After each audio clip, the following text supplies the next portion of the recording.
The Moreness Show with hosts Sil and Beena is about to bring depth and value into your life.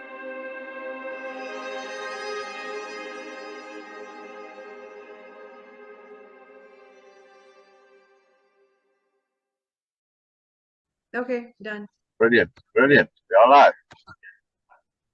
Hello and welcome to the Moreness Show with Sil and Beena, and we are here again. Okay, this is the time of the week. I feel a bit, yes, excited, you can say that, because I don't want to use any negative word, because sometimes the overwhelmness of awareness makes you a bit nervous. Yes, you can say that. Anyway, but I'm excited because what we are doing, it's a continuity show because since last 2 weeks of the origin story, and Sil is sharing with us. This story is bringing a new concept, the concept of deliberately choosing a different perspective and taking your power back to yourself. This is what I personally feel, that whenever we choose a different perspective, deliberately choose a specific perspective, especially a positive one, we bring power back to ourselves. And this is the moral of that story for me. Say that again, Beena. I was catching up on where we were. I'm sorry, so I wasn't paying attention.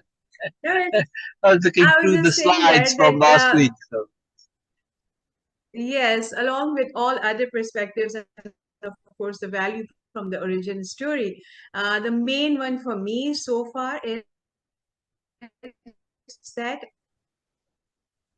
choosing a deliberately choosing a positive perspective for something, we take power back to ourselves. Yes. And this is the moral of that story for me. Yes. So far, not just again, not so just, much, oh. but sorry, go ahead. So sorry. Please share. I was saying not just a positive perspective, but a profoundly positive perspective. The most positive you can go, right? Because there's so much in it. Yes. And this particular perspective, it also leverages your compassion, your kindness, your tolerance, your patience. All of those come into play, right? And more. So it leverages the entirety of your being. It's a profound thing. It's really, really huge. It's a very big deal. All right. We are continuing with a capital R reading of the origin story, a founding story, an origin story, very important story, part of the culture of the new nobility. Now, if you don't know what all this means, go back 2 or 3 episodes and watch and get caught up. And otherwise, we'll take a long time explaining because it's a lot involved in this. Lots of Moreness, hence the Moreness show. So we're just going to continue where we left off last week. And it doesn't matter because from now, if you just listen to the story as we're going to read it now, there's a lot in it and you get value out of it. So you don't have to know where it comes from, but it does help. It does add significantly to it. All right, so we're going to continue with the sharing. We in the part where the audience is now coming and doing takeaways, which is part of, repeat back takeaways, very big part of new nobility culture, part of Moreness-Culture also. And we are with AB giving her takeaway. Now, her takeaway is starting to get very personal and not so much connected to the story. When she started, she said, wow, it's a great story with a very nice twist to reality and very profound, very deep. But now it's starting to get personal. And this is Biella's skills, her capital H hearing skills are pulling this out of AB. And it is one of the things that not only Biella does, but the new nobility in general. Because capital H hearing, like Way-Of-Impeccability, this is a profound part of the culture. It's something they study and practice and apply every single day. Right? It's a big deal, a very, very big deal. And just as a reminder, in case you didn't watch the previous episodes, this AB and Illumineer's conversation is real. In other words, I shared the origin story with people and they commented and we had a dialogue. And then I took that dialogue and enfolded it into the story. I gave them a different name and put it in a different context. But the actual dialogue exactly the same. I never changed those or any other dialogue, right? So you're looking at somebody's real story and real issues coming up here, right? It's not created by me. Okay? All right, here we go. You want to read, Beena? No, please Yeah. continue, Sil. I'm really All right. enjoying this. All right. All right. Nora nudged Camelius gently with her elbow, indicating with her head. Amy, surfacing from within, was about to speak. Look at this. My decision seemed not so logical with some of my family. Amy frowned. Evidently an old issue which had surfaced. Sometimes those could be complex. But does it have to? Biella asked, hoping to involve other parts of the mind. That often helps. This is what I love about the story. Just these little tiny sentences, yeah, that have so much consequence to them, so much implication, right, Beena? But does it have to? Biella said. Now she could just leave it there. I mean, the story could just leave it there. But that little adding part there, hoping to involve other parts of the mind that often help. What sophistication from Biella, yes? That just fascinates me. That's fascinating. It's really powerful. And it's useful when dealing with people, especially if they're struggling with somebody. The brain, there are many different brains, there's like a dozen of them. Get other parts of the brains involved, get the wholeness. It's incredible. This is where perspective shifting is so powerful because you do it to multiple perspectives. Each time you shift, at some point you start involving the other brains. Very powerful. And yet, AB continues. In fact, I rather think I have something to hide. So part of the pain of truth is just that. The truth is not always accepted, no matter what.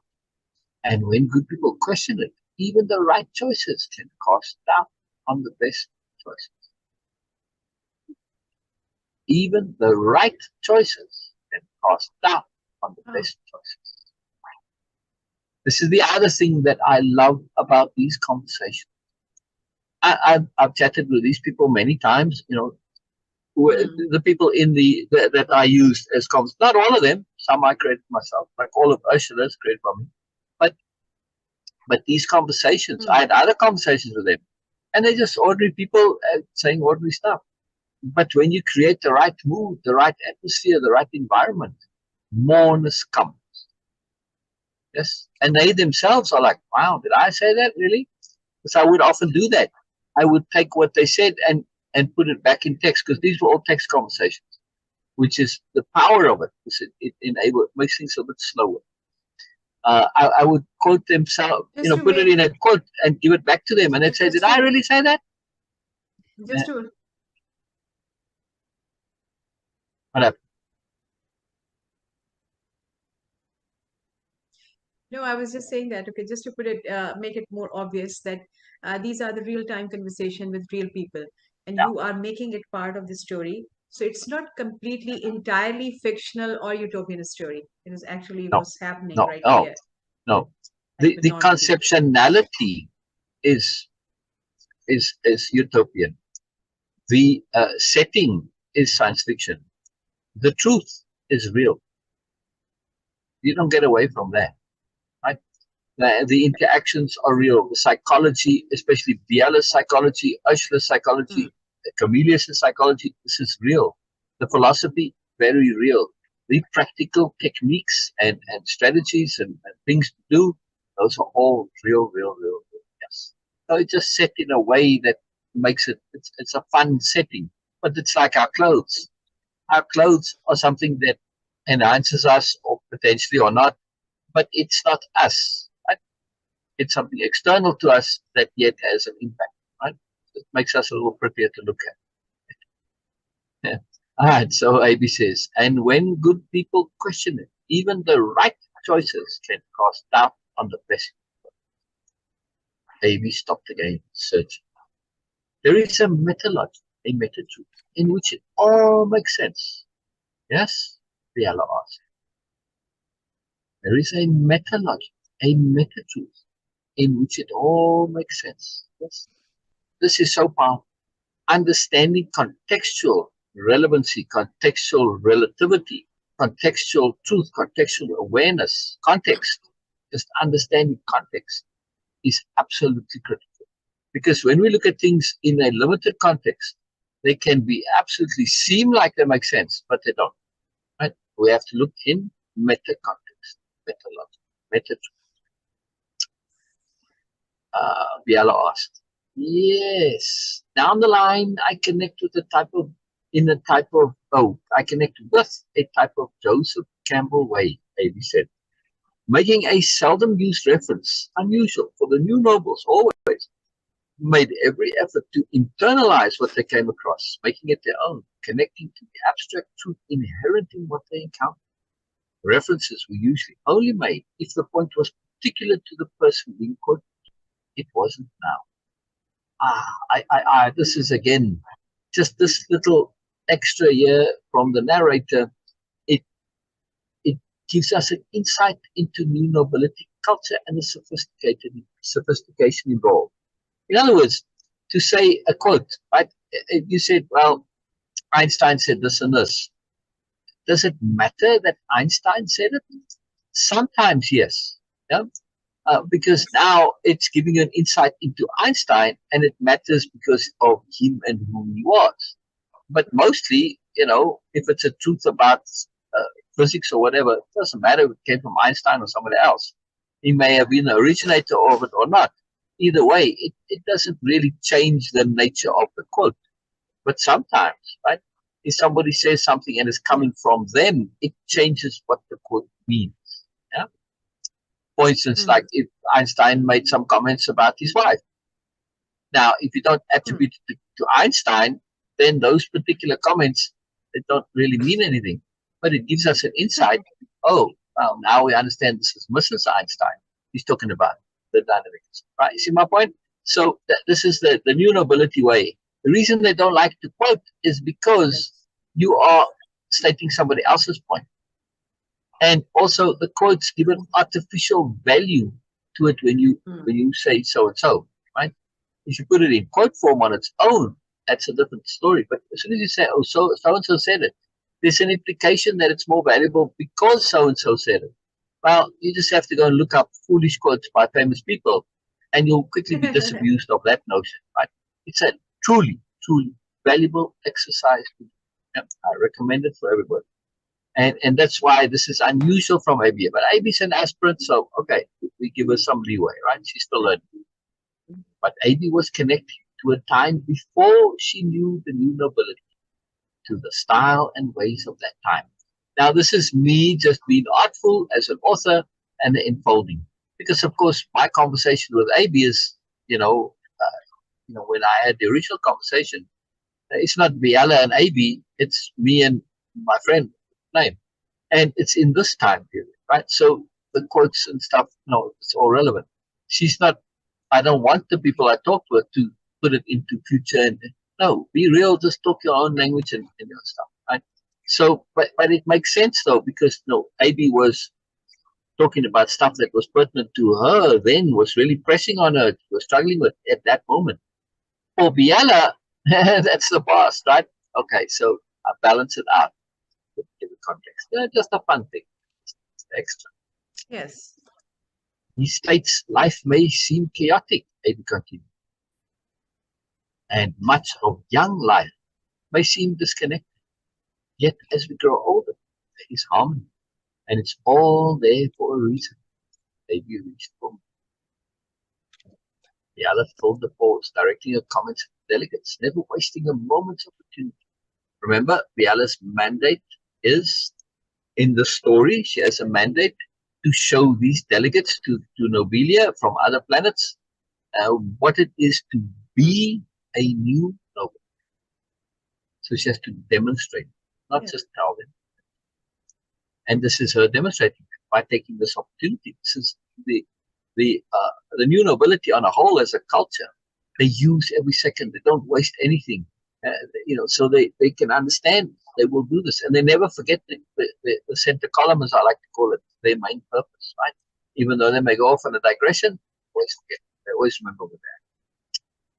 Yes. Biella, Okay. fill the pause. Okay. Yes. What's that? Uh, We have to take a break? No. Soon we will have a commercial break. Yes. Okay. Before the break, I just want to say that this utopian society, this whole story is set in, is like a models, actually, model culture, model society, where you can actually see the implementation of the noble ideas and, of course, the Moreness ideas, the Moreness perspectives in action. We will continue after a short commercial break. See you there. Mike Zorek, a three-time California state champion in Greco-Roman wrestling at 114 pounds. Mike, blind since birth, was born in Hartford, Connecticut. He was a six-time national placer, including 2 seconds, 2/3, and 2/4. He also won the Veterans Folk-Style Wrestling twice at 152 pounds. In all these tournaments, he was the only blind competitor. Nancy Zorek, a creative spirit whose talents have taken her to the stage and into galleries and exhibitions in several states. Her father, a commercial artist who shared his instruments with his daughter and helped her fine-tune her natural abilities, influenced her decision to follow in his footsteps. Ms. Zorek has enjoyed a fruitful career doing what she loves. Listen Saturday mornings at 12 Eastern for the Nancy and Mike Show for heartwarming stories and interesting talk on the BBM Global Network. Are you struggling to care for elderly parents or a spouse? Do you wonder if being a caregiver is making you sick? Are you worried about taking time off work to care for elderly parents and balance work, life, and caregiving? Has caregiving become exhausting and emotionally draining? Are you an aging adult who wants to remain independent, but you're not sure how? I'm Pamela D. Wilson. Join me for the Caring Generation radio show for caregivers and aging adults, Wednesday evenings, 6 Pacific, 7 Mountain, 8 Central, and 9 Eastern, where I answer these questions and share tips for managing stress, family relationships, health, well-being, and more. Podcasts and transcripts of The Caring Generation are on my website, PamelaDWilson.com, plus my caregiving library, online caregiver support programs, and programs for corporations interested in supporting working caregivers. Help, hope, and support for caregivers is here on The Caring Generation and PamelaDWilson.com. Welcome back to the Moreness Show with Sil and Beena. And Sil was sharing with us the story, and he's reading. And of course, among that, with the whole process of sharing all these things, I was just mentioning that this is, I don't like to call it a utopian society because it sounds like too idealistic. So I'm just saying Yeah. that, okay, it's a model culture, it's a model society, it's a model setup. This story is actually set in. And Sil was sharing about these things, that the Moreness perspective, the noble perspectives and ideas, can really, you can see that in action. As he already mentioned, that the dialogue between characters are all real. So please, Sil, continue. And also, Beena, it is a culture Yes. which it's the extension of Moreness-Culture. It's a niche, it's a specialization of Moreness-Culture. Mhm. But not only does it have, a Moreness to it, it's also very realistic and pragmatic. As we know, because the Beena and I, the culture that she and I have, and her greater family culture, this Yes. is very close to Nobility culture. As much in yes, it's not focused, it's not dedicated. No, it's set in the real world, so it has, those limitations. But nonetheless, right, Beena?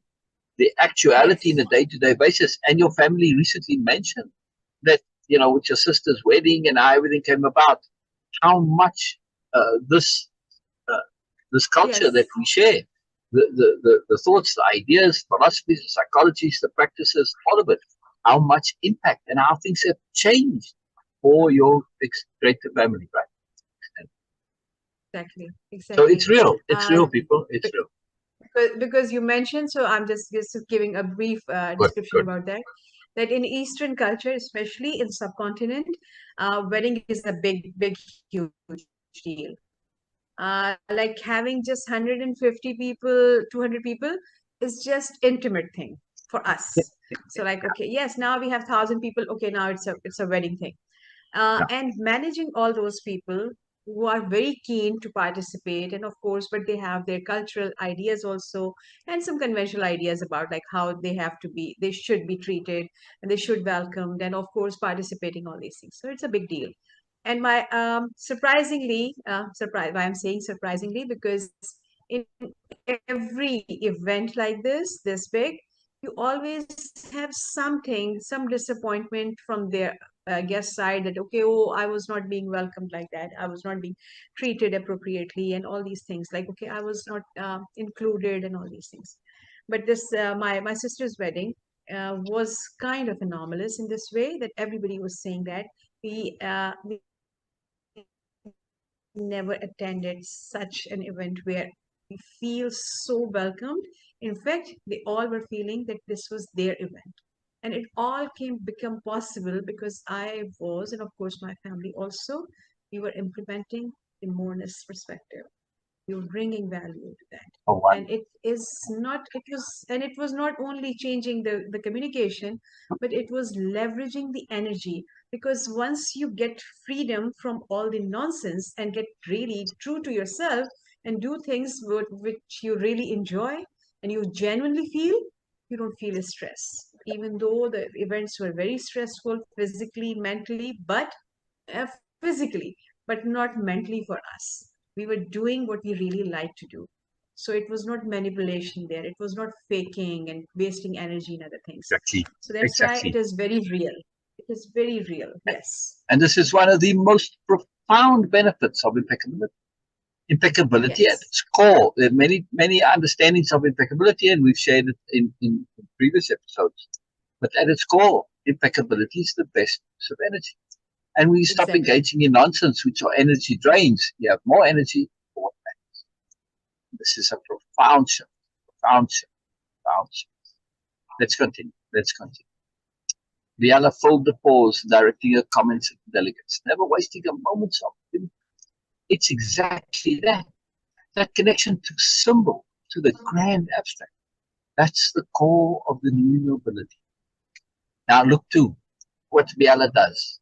Her comments it's a comment that is truly a comment, because you can take it or leave it. She's making an observation of a general understanding and a general awareness, a general perspective that, okay, yeah, this is true, but AB doesn't have to respond to this at all.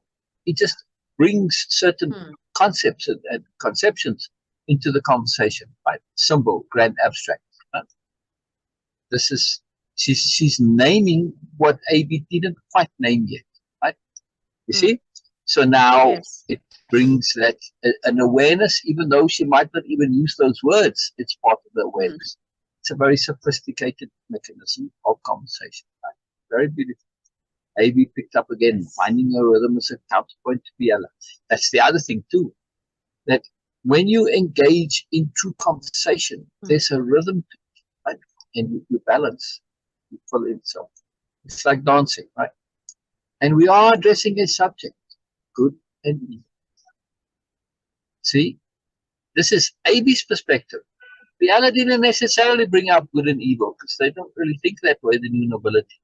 But AB's new, she's an aspirant, so she still stuck in the old thinking of it. And she's also going back into the thinking of a previous time. So at that time, okay, maybe good and evil was the focus. Biella kept the rhythm going. It's why the new nobility love myth and fable and make up their own. One of their greatest accomplishments as a group is the expression and creation of personal myths, bringing it to the collective society. For in the creation of a personal myth, we gain the opportunity to extend ourselves into possibility. Biella is opening the doors here for AB, right, Beena?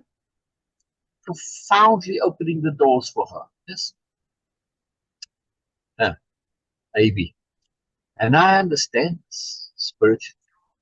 Yeah. Exactly. And yes, good and evil is a part of it. Yes. AB. Bring to water, but can't make it drink. That there will be a parting, something we can do nothing about. Look at the chump here, right? You got to pay attention. When you are truly capital H hearing, yes, bring to water, but can't make it drink. Biella said, overall general statements. This is obviously a cliche thing, a general overview statement, but then something very personal comes, right?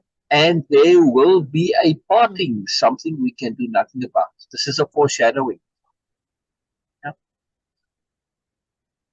This is a purely, it is no connection to what comes. But if you take it in the context, likely what's pressing on AB is personal. And she mentioned him. She said a him earlier. Well, obviously it's a man in her life, right? And now there will be a parting, something you nothing to do about. They're still together, but she's anticipating a parting, which is she's also anticipating it's not going to be stress-free, right? Right, Beena? If we take the 2 and 2 here, make 4. Yes. Right. She said it almost as a poem, or more accurately, in the terms of the new nobility. It's awareness and lack of awareness, Biella clarified. Biella's continuing her parallel conversation to provide room and space and stimulation and connectivity and awareness and mechanism and stuff that AB can grasp onto for her story to come. It is an incredible thing that Biella is doing. Very powerful. AB, deep in the world of her childhood now. I am not suggesting some will burn in hell, but when they deny the truth, it brings hell. As if she had just heard Biella precise. Biella added softly as he's speaking to AB, to the AB who was not there. Awareness cannot be forced. It has to come on its own. When it's forced, it becomes a problem and cannot be true awareness. She leaned into AB, adding even more gently, and yes, lack of awareness is hell. AB did a small stretch with one leg out behind, something coming loose. Yes, and the more truth is denied, the harder the heart to feel the truth in sights of perception. AB in so deep she was losing some of her grammar, but it didn't matter. The essence of it all she wanted to express. AB laughed suddenly, a small burst of laughter. We are taught more often not to recognize spiritually, internally, but with the tactile senses. Well, sometimes as I see things unravel, I do so in disbelief. I have touchstones, the reactions of the animals. Yet, with the family, namely my mother, she has her way too, and sometimes it's an agenda. So I try to wade through that. You see how it's happened, Beena? How the issues that are impacting and pressing on AB quite direly are beginning to come out, right? Because of what Biella has done. The compassion, the consideration, the care, the skill, the capital diplomacy of Biella here is fantastic.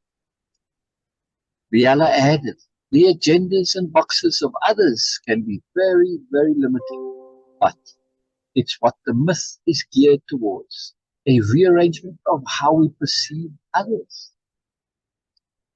This is the origin story, the myth, right?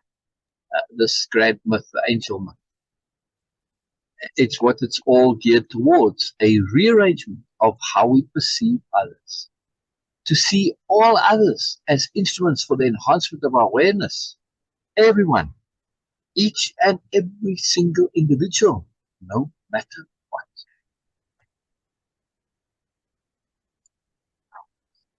Yes, came out the delegate amused hiss from Amy.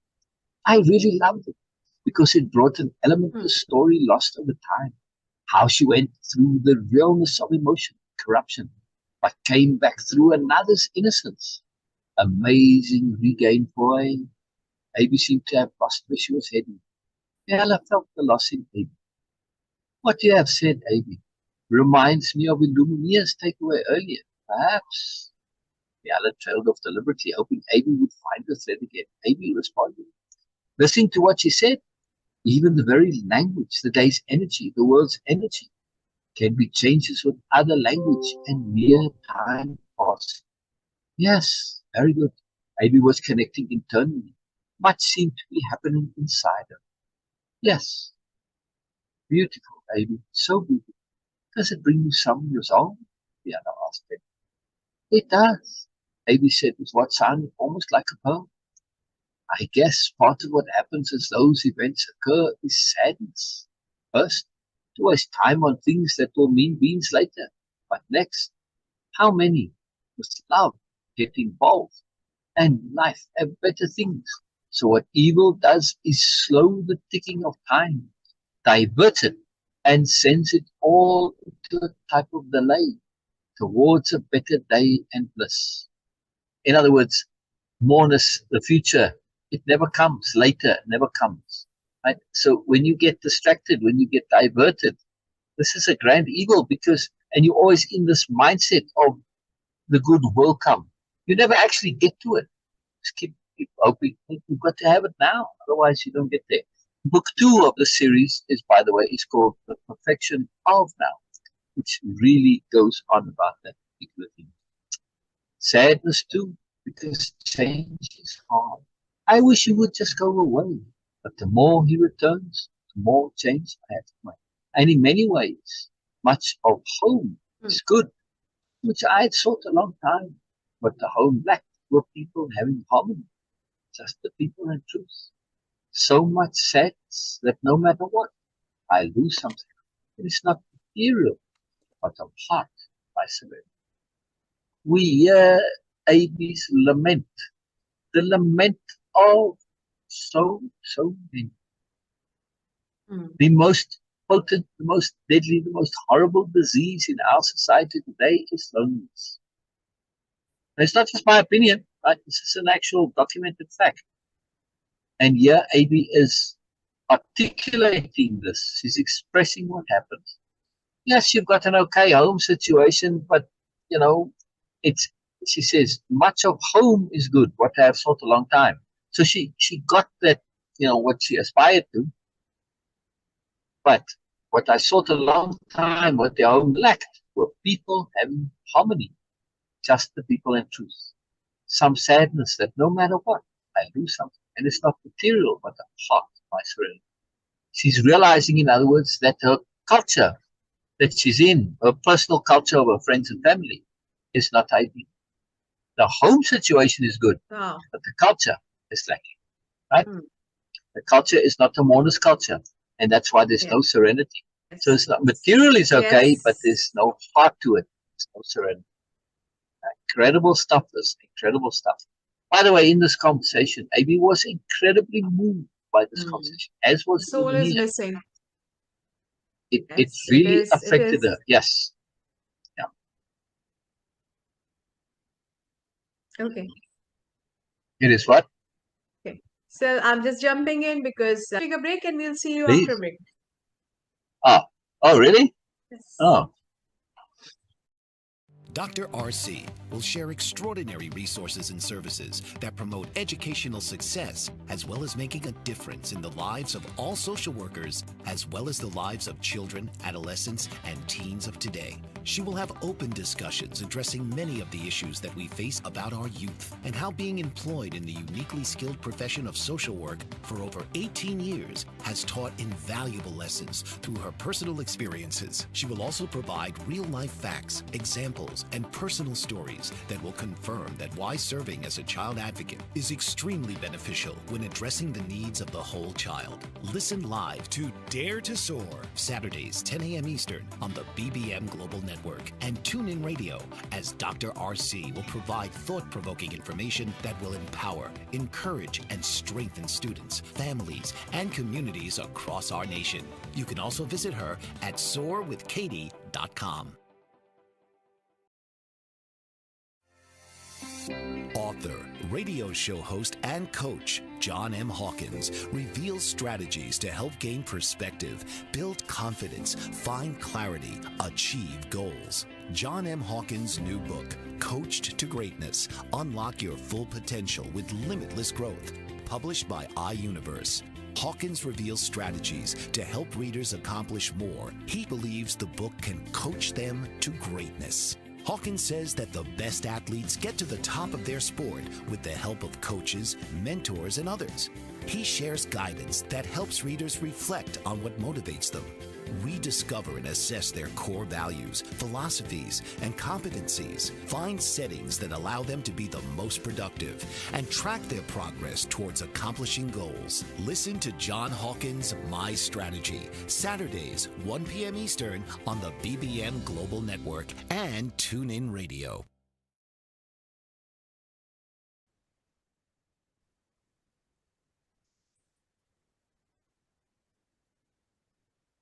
Beena, Beena's not lagging today. We're back. All right. While Beena's busy lagging. Welcome back to the Moreness Show with Sil and Beena. And Sil, please continue. Wow. It's brilliant. I love it, Beena. I continue, yes. AB had found that touchstone within, her release coming out in a fluid flow. All good. Please She continue. found her equanimity again by connecting to the truth which had been stirred. Yes, AB, yes. The other whispered, feeling there was more. I'm listening. But AB was done. Her body underwent a complete change. She'd been physically relaxed. Now she was ready to pounce. Anyway, all you shared has helped me ever so much. I thank you. She finished tightly. Oh, such a pleasure. A huge, huge pleasure. Biella said. What a joy. AB suddenly added. Very wise words, so well spoken, truly heartfelt. And with an energetic leap, she sprung from the low stage and was back in her seat. Remember, AB had a feline quality to her, right? Yes, Beena.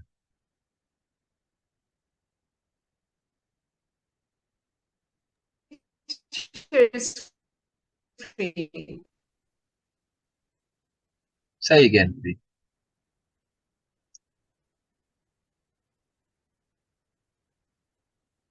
Please share your screen, sir. It ended there. I'll stay in a moment. That was the end of it. So end of part 2. Right. So I was just saying that, remember, in the beginning it said AB had a feline quality to her. And so she's a cat, got a lot of catness to her. Yes. And that's why she stretched the leg like cats do. And she bounces from the stage back here. This is something I added in, but I know it gives me a lot of joy, right? It's just like a fun thing for me. It's like, I don't know, just a bit of moreness added in, right? So that was the end of part 2, AB story. So now we're going to get on to other takeaways from other people in the audience, which is great. Yeah, I love this chapter. I so love this. I love the whole book, actually, all of it. It's so magical. All right, so let me share again, and we continue with part 3. So even though, this was the end of part 2, the episode is called part 3 because we're starting part 3. So, and it's the third part of it. Just to clarify that. Yeah, titles are very important. Very, very, very important. Right, Beena? Quite critical. Yes. Chapter 10, part 3, the origin story. Oh, that's what I want to do. Here's the quote that starts the section. We have an instinctual bias to trusting our feelings. And while, yes, they have much merit, that can also lead us astray. We have to be cautious with our heart, the same as any other aspects of ourselves. When it comes to trust, we have to use all of the tools at our disposal, all of the time. We have to balance them against each other, consider their appropriateness in circumstances. Evaluate all our options when making any decision, and evaluate in all contexts. That, of course, includes always the universal context, the context which overrides all other contexts. That's why our trust is leveraged by input from the universe. It overrides any information, any other information and perspective. TYM. TYM, for those of you who don't know, stands for the young man. Right? Very profound quote. Very profound quote. Yes. Because, it's again, that we saw this. AB went from the overall and went to the particular. But you can't lose that connectivity because then you get distortion. You lose connection to the truth. And AB is intuiting that. Right? You're not quite there yet. If the conversation had carried on, it would have gotten there, but not quite as yet. Huh? Very big deal. All right, we continue. Biella swept her eyes slowly across all in attendance and indicated to a woman near the delegates to share her takeaway. A bit of an anomaly compared to the others. Biella had seen her around the delegates, but knew she was not officially associated with them. Perhaps she had simply attached herself to convenience. There was nothing to prevent her doing so. The woman's name was Wilder. And Wilder, the person that I know in real life, again, this is a real life person, she absolutely loves this name of Wilder because it's a bit of a rearrangement of her actual name. But oh, she just loves this name. She just loves to be called Wilder with a Y. Wilder cleared her throat, a touch self-conscious. An immense politeness emanated from her very core. A bit too softly, Wilder began. I hope you understand. Just now, precisely. I don't have a lot of comments, but enjoyed the story a lot. She shuffled her feet as she prepared, steeling herself for what she had to say. I only have a few comments, she began. And they are, why a male subject to evaluate angel illumina? Sort of like a project. Seems to imply male superiority. Even your comments, Biella, done as Sabastian, suggest the same. A strong questioning flavored wildness takeaway. Right. Now, we'll just anticipate before we carry on here, right, Beena? Can you anticipate, Biella, what's going on inside her? Yes, yes. Biella's reaction to this. Yes, of course. This is going to. What do you think? Yes. What do you think she's going to be going on inside there? So she's going to say that okay, why you picked that? This is your emphasis. This is your focus, and of course, you have some keenness towards that. For me, yes, Biella, Right, but I mean, as I know, she's not going to leave this topic. She's going no. to actually address this by communicating, of course. But is this a comment that Biella would have imagined or anticipated? No, not really. No, it's like, how on earth do you kind of arrive at this? So I love this comment so much because, again, realness. In a story, No, you put in stuff that's plausible. This is a highly implausible question and comment, right? It makes no sense whatsoever. How in your right mind do you possibly get this idea? But this is how people relate and connect because they take things personally and they adjust for their personal circumstances, right? And they have filters, they have perceptions, they have biases, right? And those get really affect things. And this is what's happening here. It's very important that we look at this in this context, right? And how now we're going to see Biella's capital diplomacy really come into play. Wilder related her impressions as they came.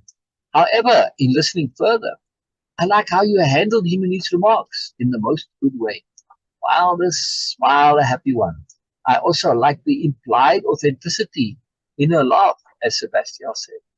That was a pleasant and very meaningful thought. I like Wilder smiled for Biella liked her. Another thought, Wilder said, now look at what Biella does.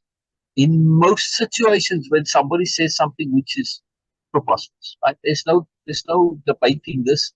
Her comment about this perceived misogyny is utterly preposterous. They immediately start to get defensive and they start to attack. Biella does nothing of the sort. She likes Wilder and lets Wilder talk. Her first comment and the second comment and the third comment is the subsequent comments don't connect to the third one. There's a change as Wilder comments. Her perceptions change, which is what happens so often. People get an idea in their head, but they don't update it.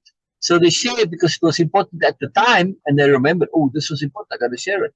But then as they talk, they realize, okay, so this is what's happening here. It's fantastic, right? Absolutely fantastic. Another thought, Wilder said, of course, you are giving humans a lot to think about as the subject of good, not on the subject of good but okay, as a subject of good, and she was going to say something else, is an important subject, but she leaves it, right? And I think That is very good all in all. She smiled a soft, gentle, warm, caring smile again, shuffling a bit more. An apology in doubt dance. Well done, so, if I may say that myself.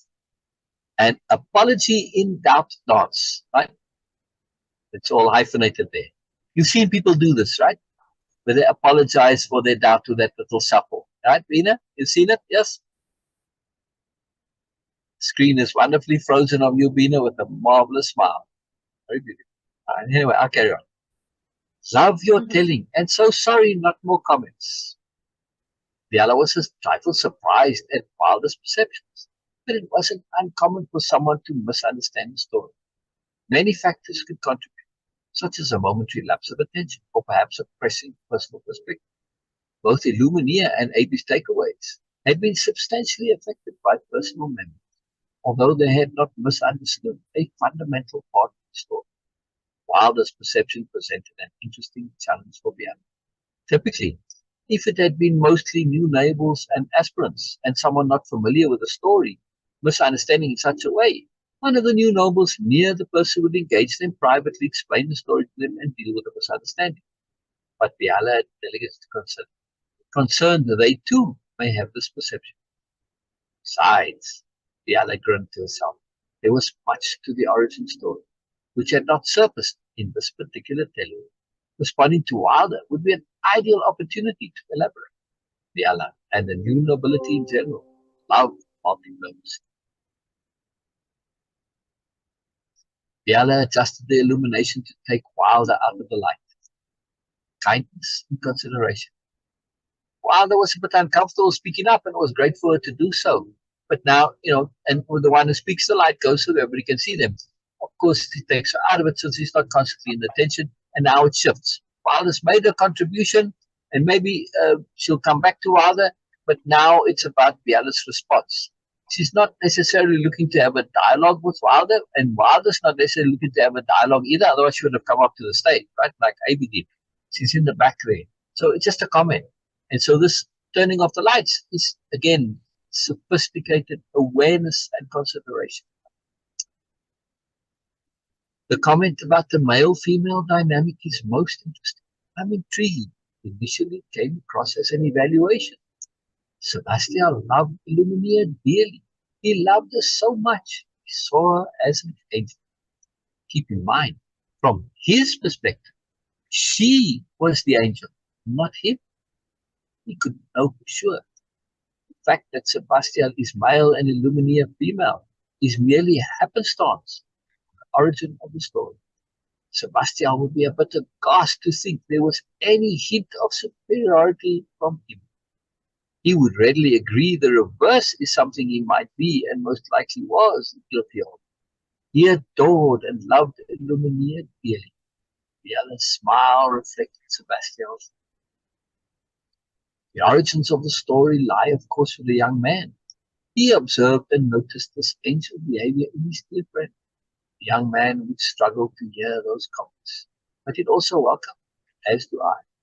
It's an invitation to examine the story afresh, to hear it from another perspective, to check and see if perhaps there's something which might suggest such a dynamic, even though it's not meant to be there, and was never a factor in the young man's life. He rallied and actively remonstrated against the superiority paradigm all his life, and especially against misogyny. As you see, if you follow us along, you'll see we have this practice, right? We don't use, just to say like mankind. We say humankind, sentience, right? We try not to use those gender-specific bias which perpetuate this misogyny and patriarchy. Right? Yes. It's a very negative thing that is very, very limiting and inhibiting. And it's also just not accurate. So there's not an honesty to it. And when you're aware, you cannot use such terms. The young man, however, was honest to a fault. He recognized and acknowledged difference. He could not deny what he saw. He was substantially different, not only to his beloved Illumina, but to everyone he ever met, until the point of writing the story. He never ever could see it as superiority, however. Right? So this is something that when you get involved in Moreness-Culture, learning and growth, it's a very big deal for the new nobility, because their culture is a culture that is specializing in self-improvement, in personal growth. This is going to make you very different to others. You spent your whole life doing it in much the same way as, if I met somebody who's a professional snooker player, they are very different to me in that regard, something they specialized in. Anybody an engineer, physics, whatever, whenever you specialize in something, it makes you very different. Any professional athlete is very different physically. They're on another plane, they're in another paradigm to the physicality that we as just regular people explore. Now, when you take, as a professional, we see this in sports, we can easily see it. But if you take that same intensity, that same application of a lifelong focus, and something, sports you can't do 24/7, but this you can. So when you are focused in learning and growing 24/7, you end up very, very different. But the key point is, well, the new nobility are very strict about this, and they will emphasize this no end. They never, ever can possibly see it as superiority. Why? Because when it comes to the effort-reward choice, the effort-reward understanding, it's a circle. There is no better or worse when it comes to effort. Whatever you choose is a completely free choice. Nobody can tell you how much effort is worth the reward. That's why it's a circle. Where you choose to be, that's your choice. There cannot be any superiority when it comes to effort reward choice. And in the end, we always choose. Very big deal. Very big deal. Yes, screen share, Beena. Remind me. No, you were so busy and so like involved into this. That's why I was like, no, let's just let it be. You can just say it, and I'll hear it, and I'll continue, and then I'll do it. No problem. He fully and utterly and thoroughly, so acutely understood just exactly how he had come to be who he was. There was absolutely nothing in his development, in the unusual and somewhat extraordinary person he was, that he could lay claim to, which made him superior. Biella smiled a warm, happy smile. With a joyful laugh, she said, I'm giving my own takeaway now, in addition to responding to Wilder. With that, she promptly resumed the story. For the young man, it was all a consequence of how much effort he deemed worth. Oh, you see what happens? Yes. The story flows. And you see how, for me, the one thing leads consequentially, implicatively, to this understanding, this concept, and here we come to it. For the young man, it was all a consequence of how much effort he deemed worth the reward. He sometimes became overwhelmed by his desires to learn and know, often spurring him to efforts beyond his physical capabilities. He felt pressure. All his life he felt the pressure of the preciousness of time. Since a child, it merely was how he was. It merely was how he was.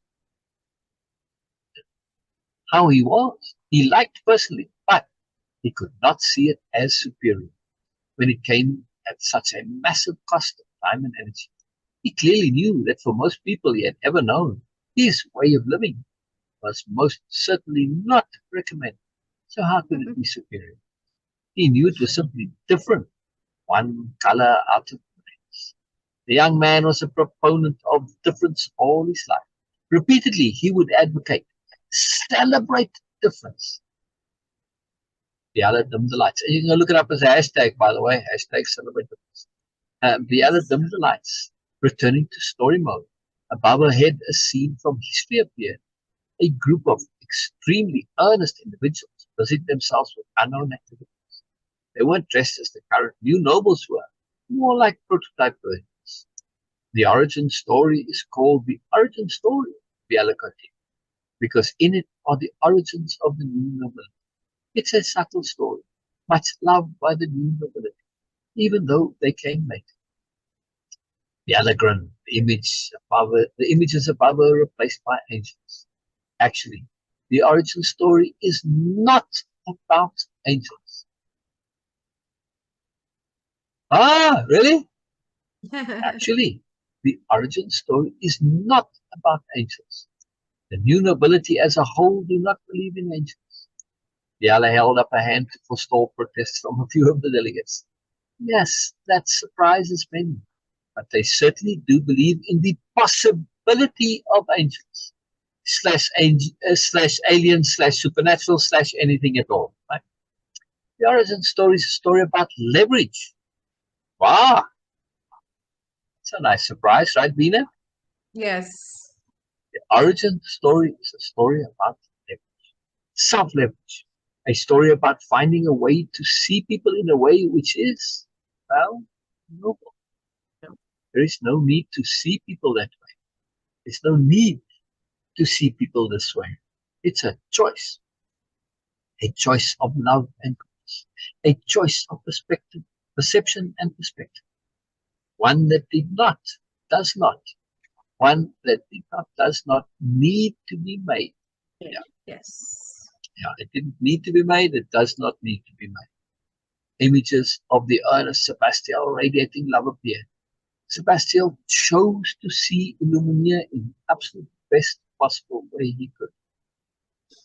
This was also, by the way, in parentheses, to forestall his sadness. If he sees Illumina in an ordinary way, he's forced to see all of her flaws and foibles and difficulties. And Illumina was not an easy person, let's put it that way. Okay. So what a kindness. What an incredible kindness. Not just the kindness, but the depth of perception.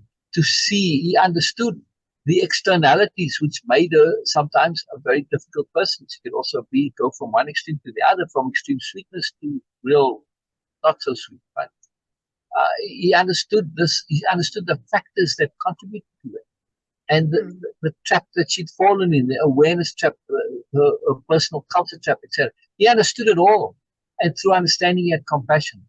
But he still had to find a way to deal with it, and it took him a long time. But this is a profound act of kindness.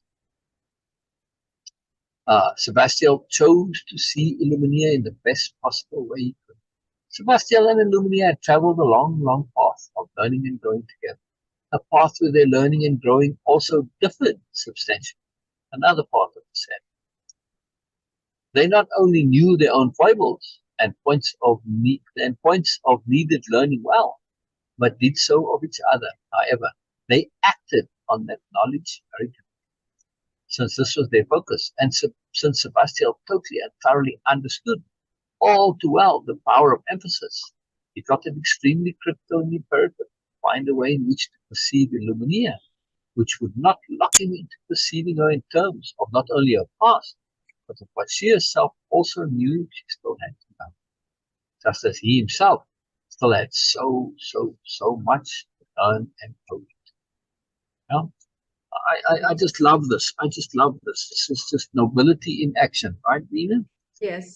And I think that this is a very sweet point to actually To end on. take. Yes. Yes, because it brings a lot, of course, many questions also. Again, because this is something I'm kind of aware of it, that how choosing a particular perspective, deliberately choosing a perspective, why I'm emphasizing on deliberate, because it is about, like, even though a person is aware of all the not so noble sides, not so pleasant side, I'm not going to say negative, but yes, not so pleasant, but it's still not so comfortable sides of that person or of that Yeah. situation in general, but it's still choosing something. Of course, as we always say, that love is a very selfish business. We choose perspective. We do practice this thing in our life. When we fall in love, we choose a specific perspective of that person. It's not about them. We just choose what we want to see, what we want to have.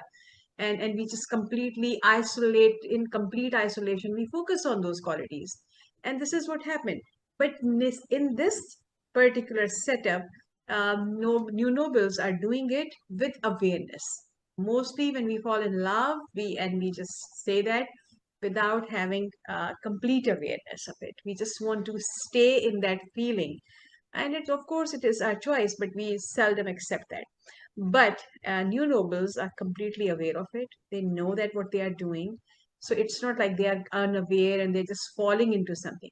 They are choosing a perspective to leverage their learning and growing. And of course, choosing things, making things, and shifting things into their own, for their own benefit, for their own learning and growing in this case. And also And taking others into yes, it consideration. seemed very similar to choosing, like, okay, oh yes, when people fall in love.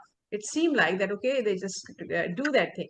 But the biggest difference, the biggest obvious difference is lack of awareness. And this is the key here in every gesture. So thank you so much, everyone, for joining us. We will see you guys next week. And for next week, although I just love the story, but I want Sil to share more from his side. Like, okay, yes, I would love to. And if you are interested in this, okay, you can find all his works on Amazon. Yes, some are there, some will come, but you can always connect with us. Also, Oh, yeah. website, you can visit us, and you can also connect with us via Facebook. So this is how you can Yep. connect, and of course, these books are available, and soon more will come. This whole story is about leveraging perspective.